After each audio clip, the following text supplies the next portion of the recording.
바로 오늘 또 준비해 주신 공시를 볼 만한 종목들 이야기를 나눠보도록 하겠습니다. 첫 번째 종목 같은 경우는 일진 머티리얼즈 오늘 준비를 해드렸고요. 장이 시작된 뒤에는 코스닥 시장에서는 원준이라는 종목을 이야기를 나눠보도록 하겠습니다. 두 종목 모두 중요한 공시가 좀 나왔다고 해서 분석을 해드리고 있는데요. 첫 번째 종목 일진 머티리얼즈부터 이야기를 나눠보겠습니다. 사실 일진 머티리얼즈는 2차 전지 투자하시는 분들이면 저보다도 더 잘 아실 것 같기 때문에 간단하게 설명을 하고 넘어가자면 주 사업을 2차 전지의 음극 집전체용과 그리고 전자회로도죠. PCB의 부품인 일렉포일의 제조 및 판매를 하고 있는 기업입니다. 매출 포지션은 이 일렉포일에서 73% 넘는 포지션을 좀 가져가고 있고요. 매출액만 좀 살펴보면 전년 동기 대비 28.3% 증가를 했고 영업이익은 37.5%, 당기순이익은 47.8% 증가한 것으로 나타나 있습니다.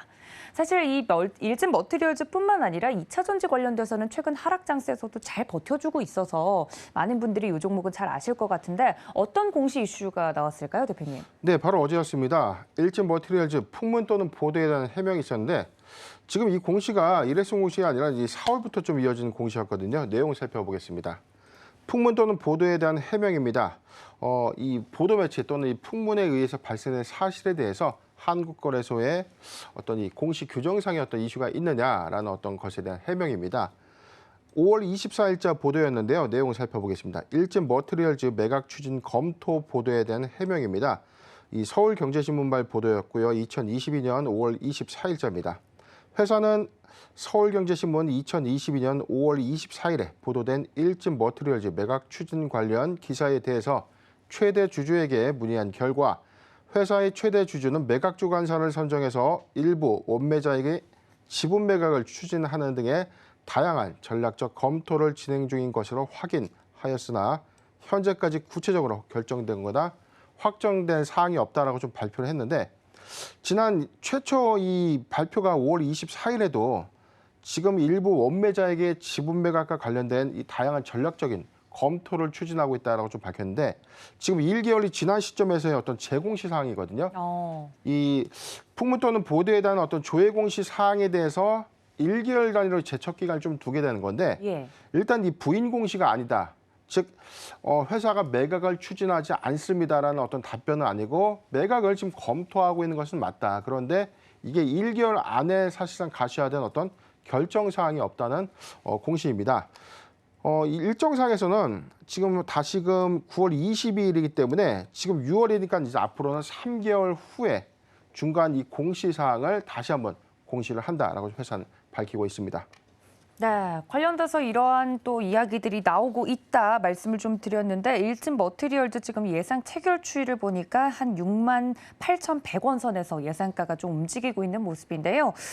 투자하고 싶으신 분들 혹은 관심을 가지고 계신 분들 많으실 것 같습니다. 이 가격 전략은 좀 어떻게 가져갈까요? 네, 지금 일진 머티리얼즈의 경우에 사실상 이게 시장 원매의 물량, 왜 매물로 이 시점에 그래도 동박 글로벌 4위의 점유율을 기록하고 있는 이 회사의 매물이 왜 지금 이 시점에 좀 나왔을까? 네.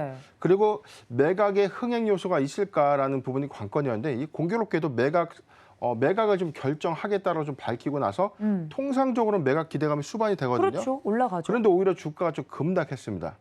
그래서 이게 기업 가치 훼손 부분이 아니라 오히려 이런 기회는 매수의 관점이 유효하다라고 저는 말씀을 좀 드린 바가 있었는데 일진 머티리얼즈 지금 일단 매각에 관련된 구체적인 일정들이 아직 확정되지는 않았지만 이게 지금 시티 글로벌 마켓 증권을 통해서 주관사 선정이 좀 됐고요.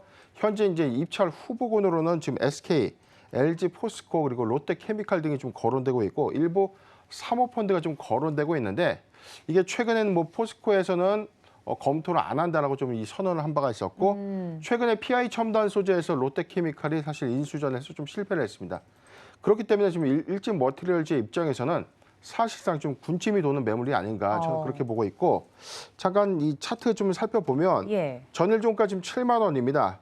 최근 추세적인 부분에서 회사는 실적 수반 효과의 기대감이 지난 3분기에 좀 반영이 되면서 14만 8천 원에 신고가 형성을 좀 해줬지만 지금은 사실상 이 낙폭 과대 현상에 취해서 지금 추세선까지 좀 이탈된 형국이죠.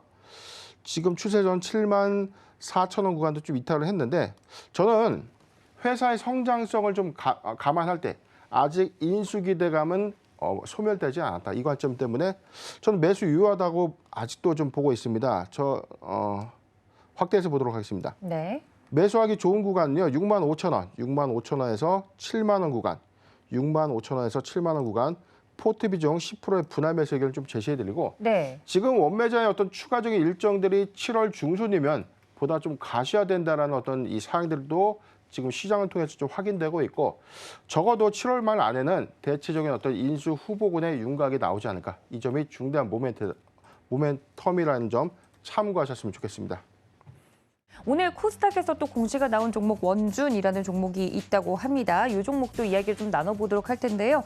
좀 간단하게 설명을 해드리면 원준도 주 사업이 2차 전지 소재 생산을 위한 열처리 장비를 제공하는 소성로 사업과 2차 전지 소재의 공정 설비 엔지니어링 사업을 영위하고 있는 기업이라고 합니다.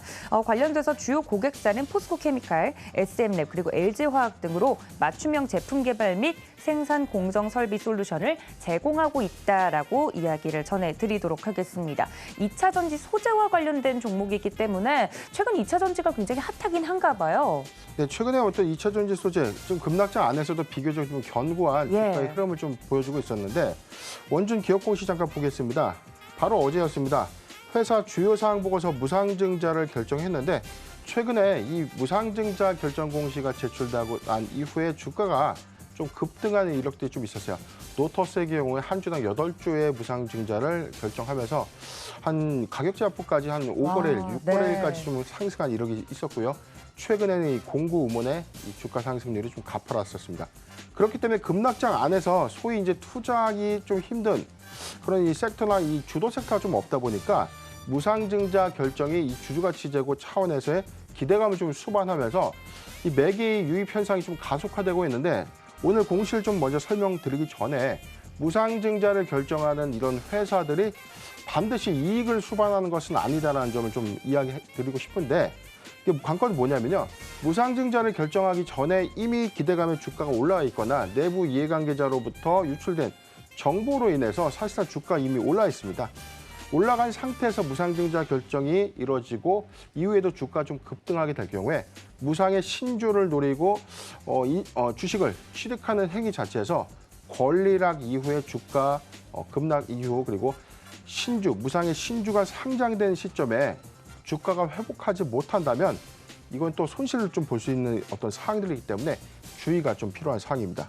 공시 내용 살펴보겠습니다. 네. 원준 무상증자 결정입니다. 무상증자는 대가를 수반하지 않은 증자, 즉 돈이 들어간 회사의 자금 납입 효과가 없는 증자의 형태입니다. 회사는 502만 191주의 발행 주식 총수를 보유하고 있는데 한 주당 무려 2주를 교부하는 겁니다.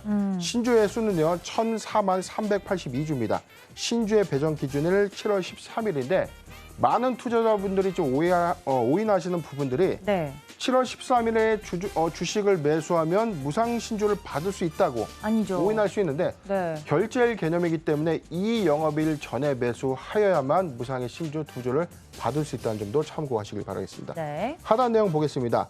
무상 증자전 주식의 총수는요 502만 191주고요. 한 주당 2주를 배정하기 때문에 무상 증자 이후에 회사의 발행 주식 전체 총수는 1,506만 573주로 주식수가 증가하게 되는 공시입니다. 네, 원준과 관련돼서 나온 공시 내용 살펴봐 드렸습니다. 최근 변동성이 심한 장세에서 이 무상증자와 관련된 이슈로 상한가를 지켜가는 종목들을 저희가 좀 목격을 했기 때문에 이런 이슈들에 좀 민감할 수밖에 없어서 자세하게 좀 설명을 드렸는데요. 이 원준, 지금 현재 움직이고 있는 가격대를 좀 보면 좋을 것 같습니다. 혹시 이러한 가격대에서 이러한 이슈까지 나왔다면 가격적 전략은 좀 어떻게 챙겨갈 수 있을까요? 네, 일단은 무상증자라는 게 무조건 이 주주가치 제고를 주주의 가치를 환원한다는 어떤 정책 때문에 반드시 호재다, 좋은 소식이다라고 좀 인식을 좀 많이 하고 있는데 그게 일부분에 따라서는 사실상 이 주주 가치를 반영하는 것은 맞습니다. 기존의 주주가 가령 1,000원에 매수했던 주가가 무상증자 이후에 1,500원의 주가 형성을 했다면 무상의 신주는 일종의 이제 보너스가 좀 되는 셈이기 때문에 이 상승 반영 효과는 좀 탁월한데 반대로 이게 이제 이 보유자 관점이 아닌 신규 매수자 관점에서 주가가 좀 급등하고 난 이후에 무상의 신주를 받아서 이후에 차익을 좀 실현하겠다라고 좀 접근하는 방법은 사실상 좀 차이가 있거든요. 주가의 어떤 괴리율이 좀 크다면 상장일 무상 신주가 상장되는 시점에 이 유불리를 좀 잘 판단해야만 손실이 없다는 점도 잘 참고했으면 좋겠습니다. 일단 차트를 좀 보면 원전 지금 현재 3.5%대 하락한 11만 5,800원 기록하고 있는데 지금 최근에 이 무상증자의 어떤 기대감 제가 좀 말씀드리고 싶었던 이유가 이겁니다. 어제 발표를 하면서 12만 원, 12.3%가 좀 하락했는데 네. 최근에 무상증자가 발표되기도 이전에 이미 0.8%부터 14%의 상승을 좀 기록하고 있었다는 거죠.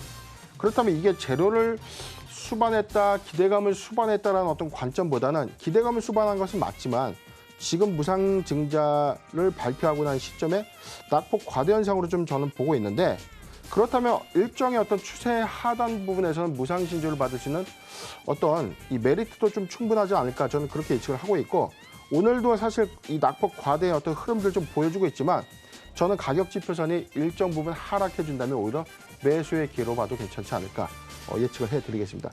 추세적으로는요. 네. 지금 매수 하회 구간까지 좀 내려와 있는데 10만 500원에서 11만 원, 10만 500원에서 11만 원 구간 포트 비중 10% 미만의 분할 매수 의견을 좀 제시해드리고 네. 무상증자 권리락가 이후에 상승 추이를 좀 지켜봐서 크게 회복률을 좀 가져가지 못한다면 무상신주를 좀 받는 전략도 좀 나쁘지는 않을 것 같은데 급등 이력이 있다면 권리락가 이전에 비중을 일부 정리하는 전략을 제시해드리겠습니다.